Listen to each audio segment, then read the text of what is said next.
Chhattisgarhi video देखने के लिए हमारे चैनल को सब्सक्राइब करें और दबाएं इस बेल आइकन को ताकि हमारे वीडियो के नोटिफिकेशन आपके पास पहुंचे सबसे पहले।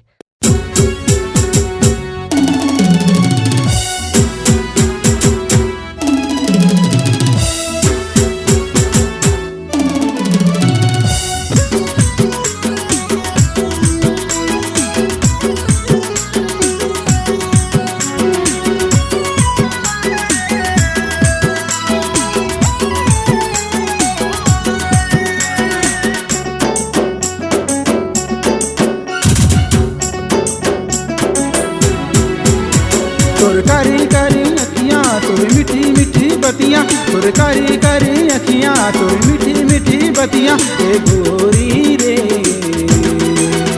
जिया जान मारे, ए गोरी रे मोला बान मारे।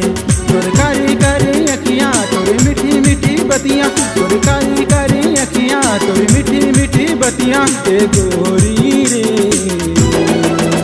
जिया जान मारे, ए रानी रे मोला बान मारे।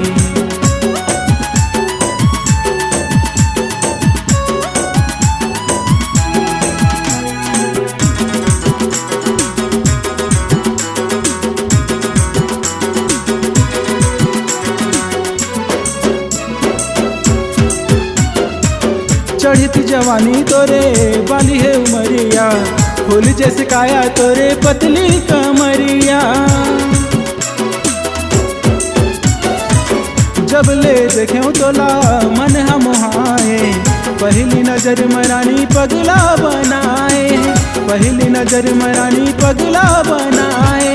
गोरी रे जिया जान मारे, ए रानी रे मोला बान मारे।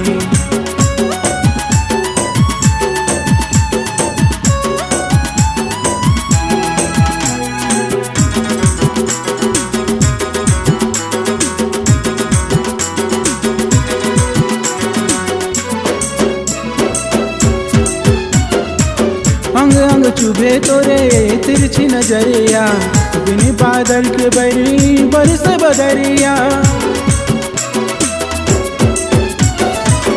आजा मोर जिंदगी माँ बन के रानी, गढ़ले बुनावा हमर प्रेम कहानी, गढ़ले बुनावा हमर प्रेम कहानी। गोरी रे जिया जान मारे, ए रानी रे मोला बान मारे।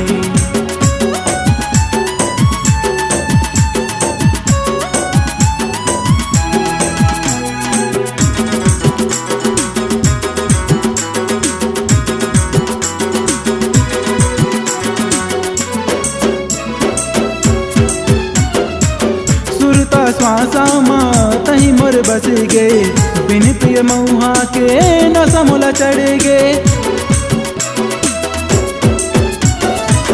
मन जा कहना मोर अनकन जन कर, माया के हार पहिरा राखू जियत भर, माया के हार पहिरा राखू जियत भर। गोरी रे जिया जान मारे, ए रानी रे मोला बान मारे। तोर कारी कारी अखियाँ तोर मीठी मीठी बतियाँ, तोर कारी कारी अखियाँ तोर मीठी मीठी बतियाँ। ए गोरी रे जिया जान मारे, ए रानी रे मोला बान मारे।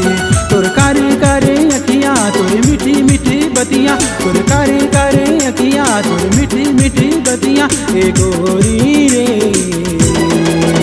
जिया जान मारे, ए रानी रे मोला बान मारे। ए गोरी रे जिया जान मारे, ए रानी रे मोला बान मारे। ए गोरी रे जिया जान मारे, ए रानी रे मोला बान मारे। अगर आप अपनी आवाज को एक नया आयाम देना चाहते हैं तो चले आइए मल्टी ट्रैक डिजिटल रिकॉर्डिंग के लिए संपर्क करें HK म्यूजिक कंपनी, कोटा डबरी, चांपा, छत्तीसगढ़।